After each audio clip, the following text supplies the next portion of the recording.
श्री रामकृष्ण लीला प्रसंग स्वामी शारदानंद जी द्वारा लिखित पाठ संख्या 21। यौवन के प्रारंभ में रमणी के वेश में गदाधर। गदाधर कभी कभी रमणियों की वेशभूषा धारण कर उनके समीप विशेष विशेष नारी चरित्रों का अभिनय किया करता था। इस प्रकार श्री राधिका अथवा उनकी प्रधान सखी वृंदा की भूमिका ग्रहण कर अभिनय करते समय बहुधा वे उससे रमणियों की वेशभूषा धारण करने का अनुरोध करती थीं। बालक भी उनके अनुरोध को स्वीकार कर लेता था। उस समय उसके हाव भाव, चाल चलन तथा बातचीत आदि हूबहू नारियों के सदृश होते थे।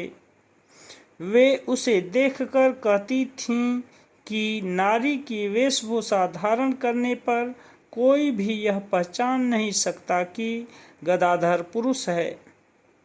इससे यह स्पष्ट है कि नारियों के कार्य को उसने पहले से कितना ध्यानपूर्वक देख रखा था। कौतुक प्रिय बालक उस समय जब किसी किसी दिन रमणियों की तरह वेशभूषा धारण कर कांख पर कलसी रख पुरुषों के सामने से होकर हालदार पुकुर से जल ले जाता था, तब उस वेश में उसे कोई भी पहचान नहीं पाता था। सीतानाथ पाइन के परिवार वर्ग के साथ गदाधर का सौहार्द। गांव के धनवान गृहस्थ सीतानाथ पाइन का हम इससे पूर्व उल्लेख कर चुके हैं।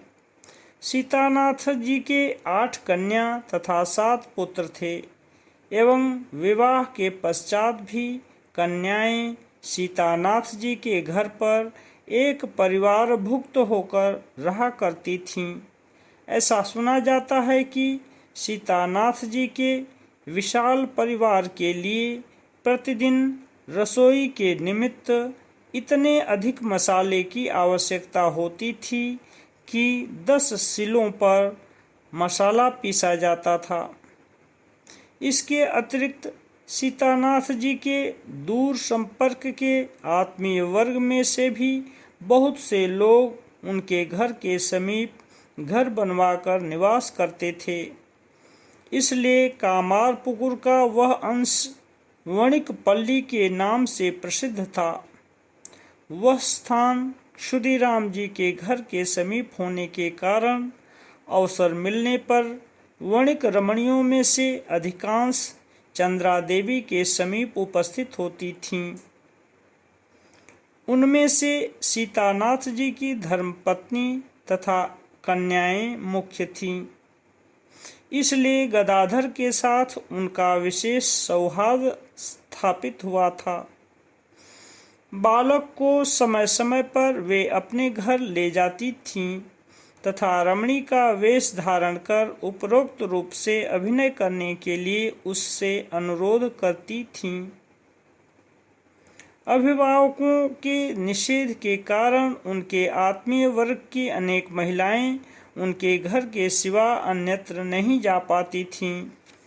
अतः गदाधर द्वारा धर्म ग्रंथों का पाठ तथा संगीत आदि सुनना उनके भाग्य में वदा न होने के कारण ही संभवतः बालक को वे इस प्रकार अपने घर आने को आमंत्रित करती थीं।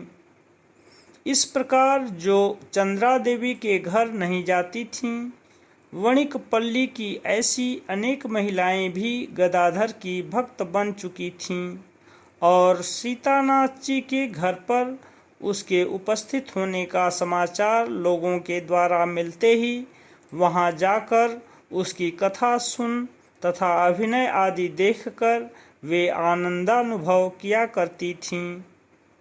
घर के मालिक सीतानाथ जी का गदाधर पर विशेष स्नेह था तथा वणिकपल्ली के अन्यान्य पुरुषों को भी उसके सद्गुणों का परिचय प्राप्त हुआ था। इसलिए यह जानकर भी कि उनके घर की महिलाएं उससे संगीत तथा संकीर्तन आदि श्रवण करती हैं, वे कोई आपत्ति नहीं करते थे। वणिकपल्ली में केवल दुर्गादास पाइन नामक एक व्यक्ति की इस विषय में आपत्ति थी तथा वे स्वयं गदाधर की श्रद्धा भक्ति करने पर भी घर की कठोर पर्दा प्रथा को किसी के लिए भी शिथिल नहीं होने देते थे। कोई भी उनके अंतःपुर की बातों को जानने में समर्थ नहीं है तथा किसी ने उनके घर की स्त्रियों को कभी नहीं देखा है। यह कहकर वे सीतानाथ जी प्रमुख आत्मीय वर्ग के समीप कभी कभी अहंकार भी प्रकट करते थे। उनके आत्मीय वर्ग उनकी तरह कठोर पर्दा प्रथा के पक्षपाती नहीं थे, इसलिए वे उन्हें हेय भी समझते थे। दुर्गादास पाइन का अहंकार नाश। दुर्गादास जी किसी दिन उनके एक आत्मीय के समीप इस प्रकार अहंकार प्रकट कर रहे थे। ठीक उसी समय गदाधर वहां उपस्थित हो उस विषय को सुनकर बोला, पर्दा प्रथा के द्वारा क्या कभी स्त्रियों की सुरक्षा संभव है? अच्छी शिक्षा तथा देव भक्ति के प्रभाव से ही वे सुरक्षित रहती हैं। यदि मैं चाहूँ तो तुम्हारे घर के अंदर की स्त्रियों को देख सकता हूँ तथा सारी बातों को भी जान सकता हूँ। यह सुनकर दुर्गादास जी अत्यंत गर्व से बोले, मैं भी देखना चाहता हूँ कि कैसे तुम जान सकते हो। अच्छा, देखा जाएगा। यह कहकर गदाधर उस दिन चला आया। तदनंतर एक दिन अपराह्न के समय किसी से कुछ न कहकर बालक एक मोटी तथा मैली साड़ी एवं चांदी के गहने पहनकर जुलाहिन की तरह वेश बना काख पर एक टोकनी रखकर घूंघट से मुंह ढककर सायंकाल से कुछ ही पूर्व बाजार की ओर से दुर्गादास जी के मकान के सामने आकर उपस्थित हुआ। दुर्गादास जी उस समय अपने मित्रों के साथ घर के बाहरी हिस्से में बैठे हुए थे। रमणी वेशधारी गदाधर ने अपने को एक जुलाहिन बताया तथा सूत बेचने के निमित्त बाजार में आकर साथियों से बिछुड़ जाने के कारण अत्यंत असहाय कहकर अपना परिचय प्रदान किया और रात के लिए आश्रय की प्रार्थना की। यह सुनकर दुर्गादास जी ने उसका गांव कहाँ है इत्यादि 2-4 प्रश्न उससे किए तथा उत्तर ठीक मिल जाने पर कहा, ठीक है, भीतर जाकर स्त्रियों के समीप रहो। तब उन्हें प्रणाम कर कृतज्ञता प्रकट करता हुआ गदाधर भीतर चला गया और वहां जाकर स्त्रियों से भी उसने पहले की तरह अपना परिचय देकर उनसे नाना प्रकार की बातचीत कर उनको भी मुग्ध कर लिया। उसको अल्पायु देखकर तथा उसकी बातों से प्रसन्न हो दुर्गादास जी के अंतःपुर में रहने वाली रमणियों ने उनके वहां रहने में कोई आपत्ति नहीं की तथा उसके लिए रहने का स्थान बताकर जलपान के निमित्त उसे चबेना आदि प्रदान किया। गदाधर तब निर्धारित जगह पर बैठकर उन वस्तुओं को खाता हुआ भीतर के समस्त कक्ष एवं वहां रहने वाली प्रत्येक रमणी को ध्यान से देखने तथा उनके पारस्परिक वार्तालाप को सुनने लगा। बीच बीच में उनकी बातों में सम्मिलित हो उसने प्रश्न आदि करने में भी वह न चूका। इस प्रकार एक प्रहर रात्रि बीत गई। इधर इतनी रात तक उसके घर न लौटने पर व्याकुल हो चंद्रा देवी ने उसे ढूंढने के लिए रामेश्वर को भेजा और वह प्रायः वणिकपल्ली में जाता रहता है, यह सोचकर उसे वहां ढूंढने के लिए भेजा। इसलिए रामेश्वर जी सर्वप्रथम सीतानाथ जी के घर पहुंचे। वहां जाने पर उन्हें पता चला कि बालक वहां नहीं आया है। अनंतर वे दुर्गादास जी के घर के समीप उपस्थित हो उसका नाम लेकर जोर से पुकारने लगे। उनकी आवाज सुनकर तथा रात अधिक हो गई है यह सोचकर दुर्गादास जी के मकान के अंदर से ही दादा अभी आ रहा हूँ यह कहता हुआ गदाधर तत्काल ही उनके समीप आप उपस्थित हुआ। तब दुर्गादास जी सब बात समझ गए एवं उन्हें तथा उनके परिवार वर्ग को धोखा देने में बालक की सफलता को देखकर सर्वप्रथम वे कुछ लज्जित तथा रुष्ट हुए, किंतु बाद में गरीब जुलाहीन की वेशभूषा तथा व्यवहार आदि के स्वाभाविक अनुकरण में उसकी दक्षता को सोचकर वे हंसने लगे। दुर्गादास जी के आत्मीय वर्ग विशेषकर सीतानाथ जी को जब दूसरे दिन इस बात का पता चला कि गदाधर के समीप उनका अहंकार चूर्ण हुआ है तब वे आनंद मनाने लगे। तब से सीतानाथ जी के घर पर बालक के उपस्थित होने पर दुर्गादास जी के घर की महिलाएं भी उसके समीप आने लगीं। वणिक पल्ली की रमणियों की गदाधर के प्रति श्रद्धा भक्ति। सीतानाथ जी का पारिवारिक तथा वणिक पल्ली की अन्यान्य महिलाएं क्रमशः गदाधर के प्रति विशेष अनुरक्त हो गईं। बालक उनके समीप यदि कुछ दिन नहीं जाता था तो वे स्वयं उसे बुला लेती थीं। सीतानाथ जी के घर पर धर्म ग्रंथों का पाठ तथा संगीत गान आदि करते समय कभी कभी गदाधर को भावावेश हो जाता था। उसे देखकर उसके प्रति रमणियों की भक्ति विशेष रूप से वृद्धिंगत हुई।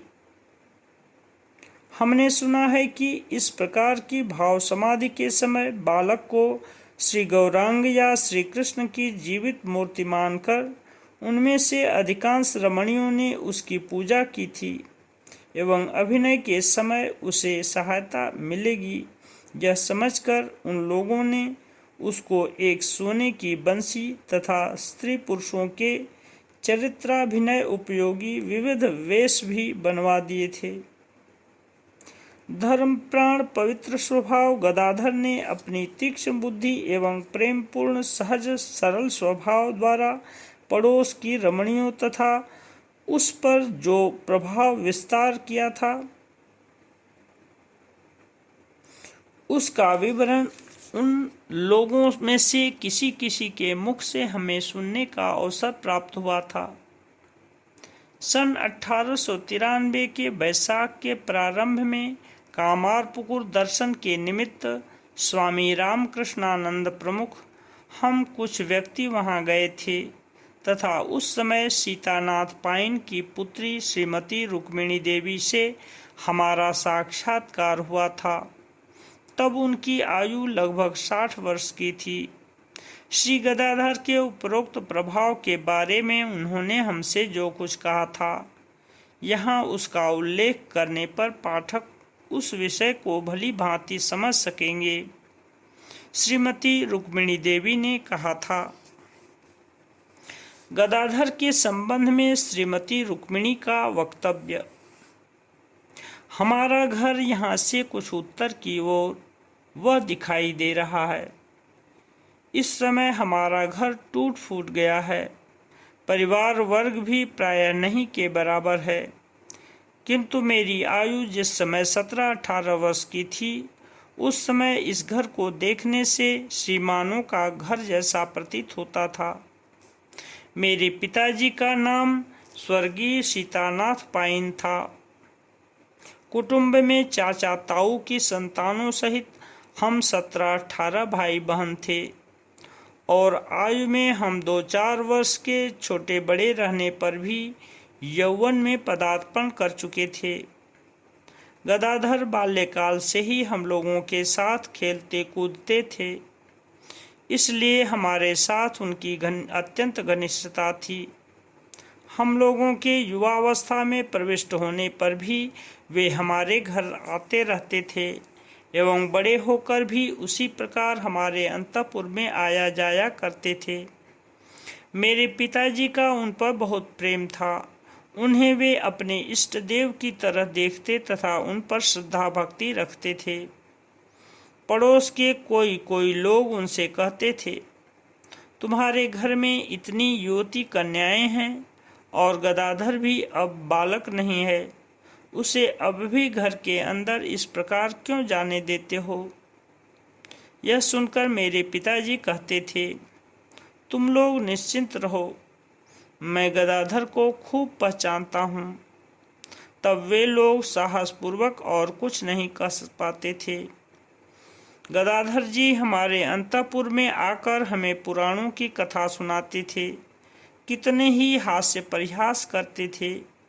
प्रायः प्रतिदिन उन चर्चाओं को सुनते हुए हम आनंद के साथ घर के कार्यों को करते थे।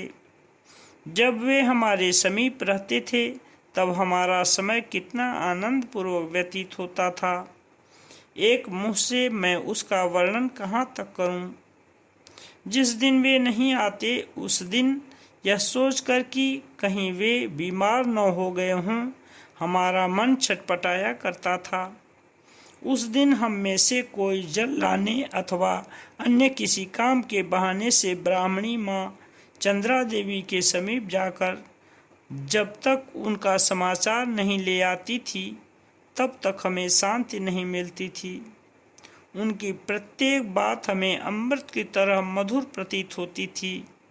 इसलिए जिस दिन वे हमारे घर नहीं आते थे उस दिन उन्हीं की बातों की चर्चा कर हम दिन बिताया करती थीं। ओम शांति शांति शांति।